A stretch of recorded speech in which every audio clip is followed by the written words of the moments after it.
에베소 교회, 바울이 제2차 전도 여행 때 세워진 교회입니다. 바울이 복음 전하기 위해서 아시아 유럽 쪽을 돌아다니면서 여러 교회를 세웠는데요. 그 중에 이 에베소 교회는 바울에게 아주 애착이 가는 교회였습니다. 바울이 전도 여행을 다니면서 그리 오랫동안 머물지 않았는데요. 이 에베소에는 유난히 2년 3개월, 그러니까 27개월을 머문 거예요. 그만큼 이 에베소 지역, 에베소 교회를 사랑했다는 말입니다. 당시 에베소는 무역도시였고 상업도시였기 때문에 돈이 많은 부유한 지역이었습니다. 거기에 버금가는 우상숭배지였어요.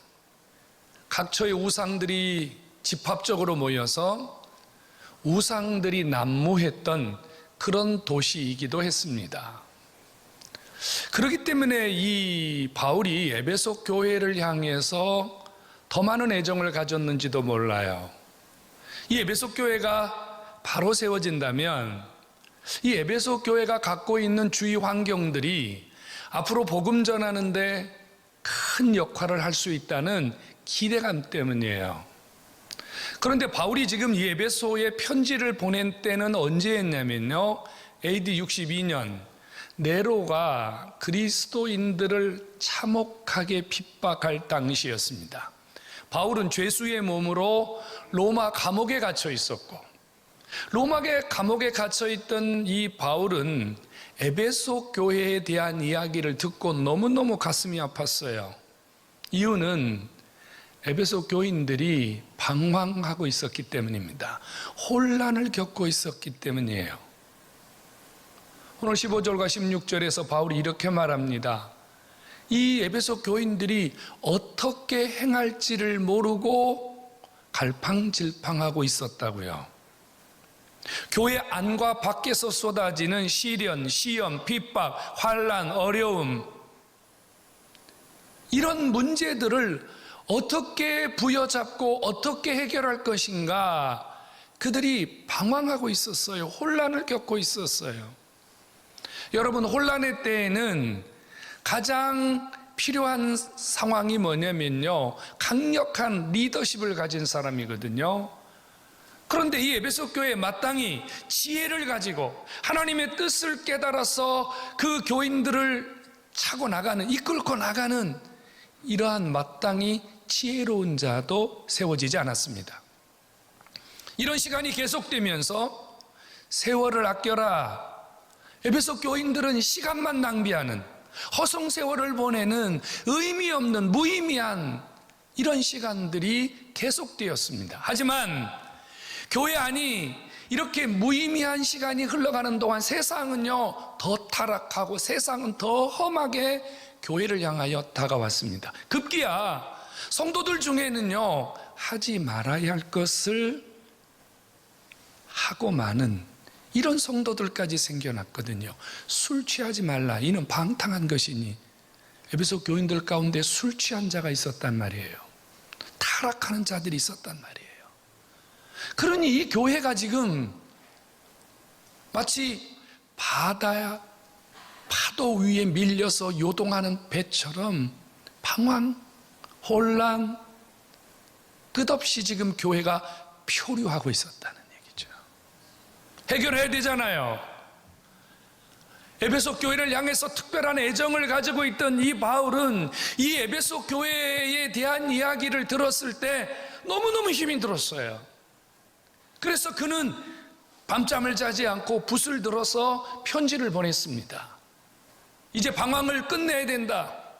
이제 이런 혼란이 끝이 나야 된다. 그러기 위해서 너희들에게 주님의 뜻이 무엇인지를 찾고 그 뜻을 이해하는 영성이 필요하다.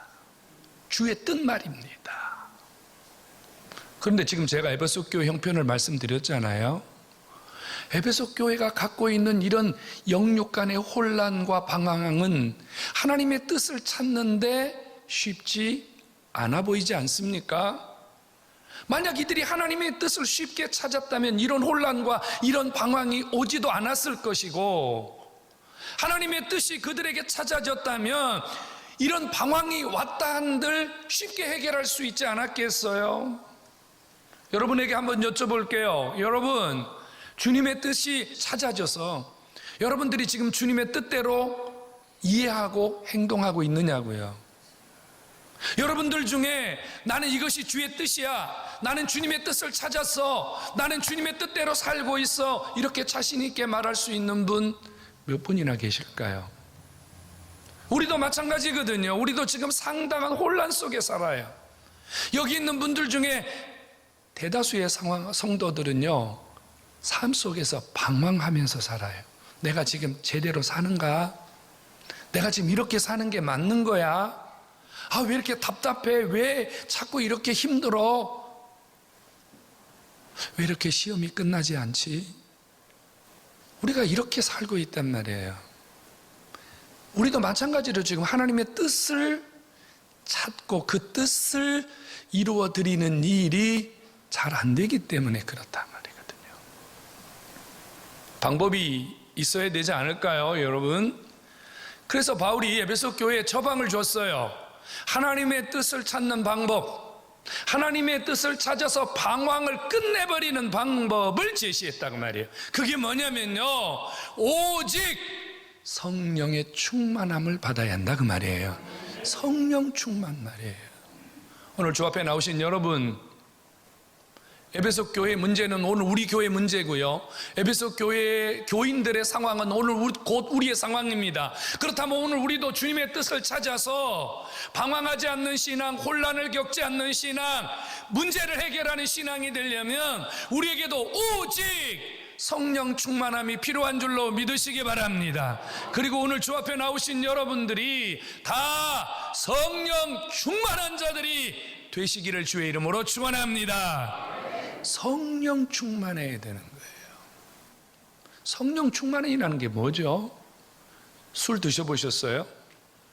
사람이요, 술에 취하면 제정신으로 움직이는 게 아니고요, 술 기운으로 움직여요. 술 힘을 빌려서 말을 하고, 술 힘을 빌려서 평소에 하지 못했던 행동을 합니다. 객기를 부리는 거예요. 주정한다 그러죠. 주사 피운다 그러죠. 성령 충만이라는 게 뭐죠? 성령님 그분에게 취해 있는 거예요. 성령님 그분에게 지배를 당하는 거예요. 성령님 그분이 나를 꽉 사로잡아 가지고 성령님 그분이 나를 이끌고 가시는 거예요. 이게 성령 충만이에요. 성령에게 정복당하고 성령님에게 내 모든 삶이 포로되는 걸 말하는 거예요.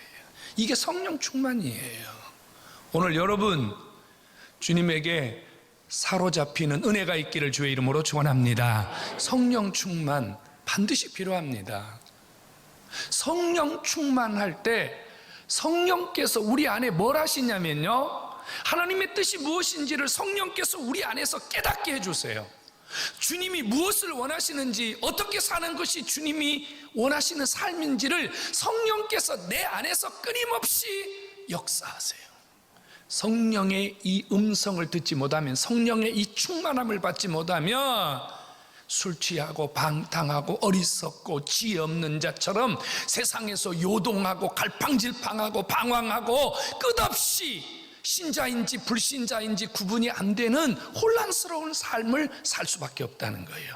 주 앞에 나오신 여러분, 오늘은 우리의 삶의 방황을 끝내고 성령님에게 이끌려서 여러분들의 삶이 아버지의 뜻대로 잘 나갈 수 있는 이런 은혜가 있기를 주의 이름으로 축원합니다. 그럼 성령 충만은 어떻게 받는 거예요?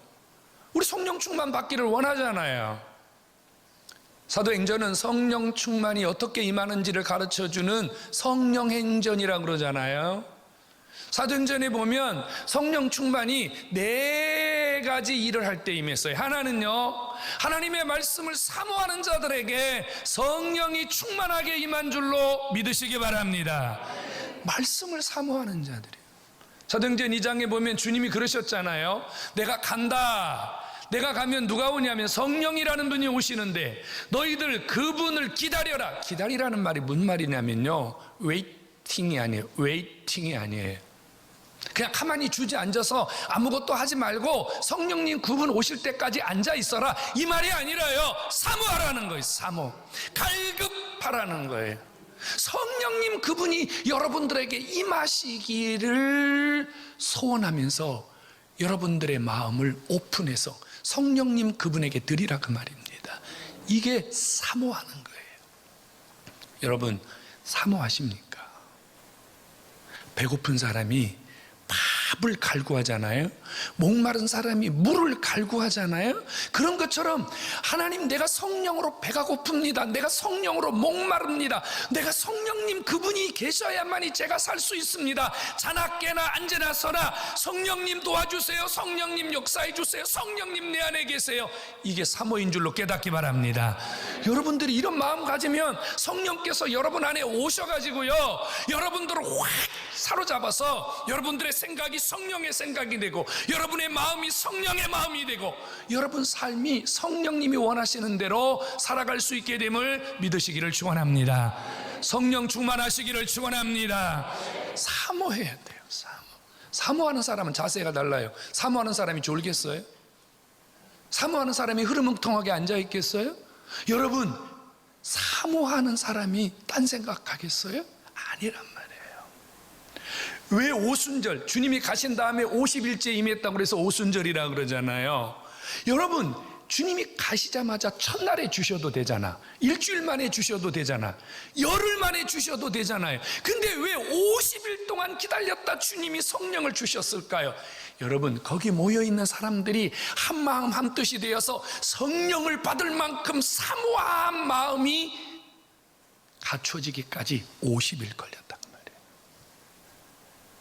어떤 사람은요, 30년 예수 믿어도 성령 충만하지 못한 사람이 있어요. 30년 동안 사모함이 없다는 얘기예요. 너희가 믿을 때 성령을 받았느냐? 바울이 너희가 믿을 때 성령을 받았느냐? 이렇게 말하고 있어요. 성도 여러분, 사모함을 가지세요. 애탐을 가지세요. 성령님 제발 저 좀 어떻게 좀 해주세요.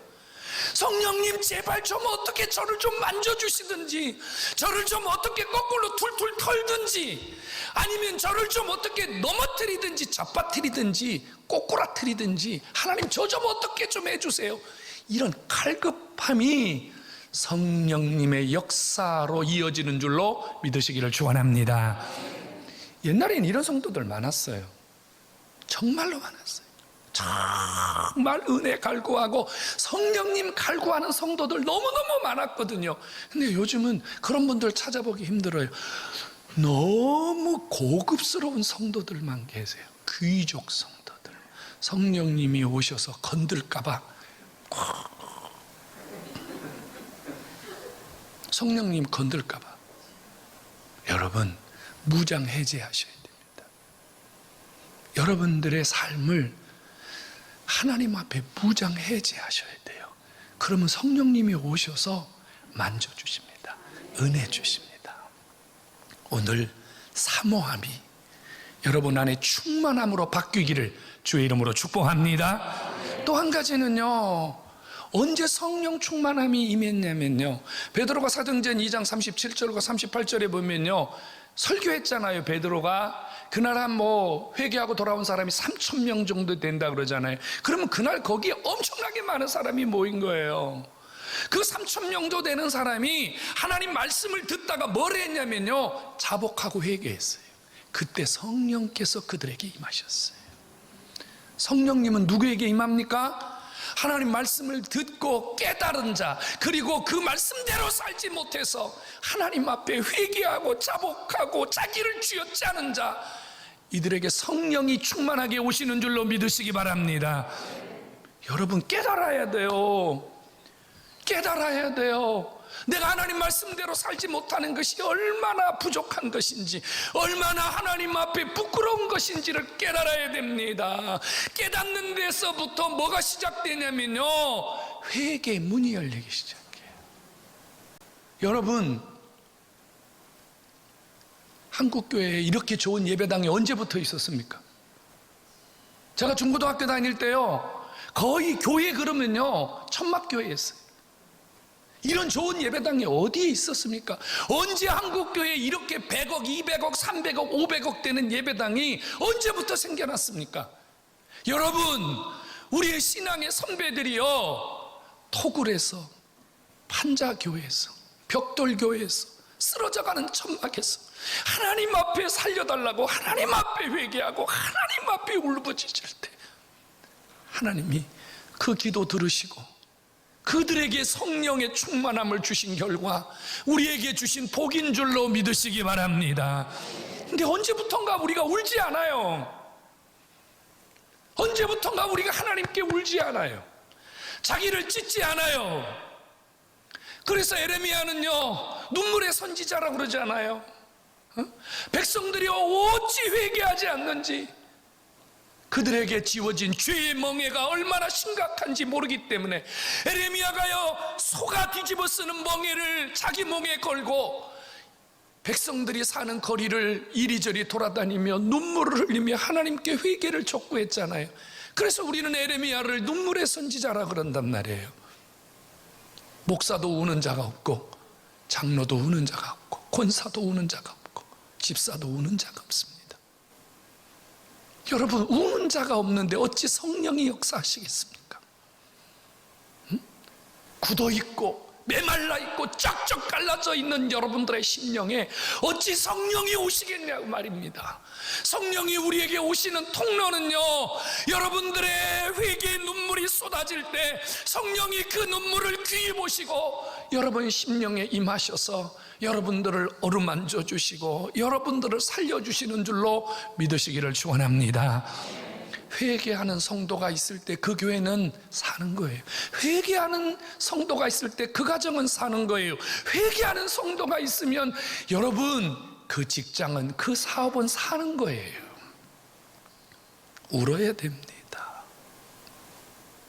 여러 번 말했습니다만 난 어려서 교회에 있으면서요, 어른들이 교회 와서 새벽에도 낮에도 밤에도 그렇게 하나님께 울부짖더라고요. 근데 어려서 속으로 그랬어요.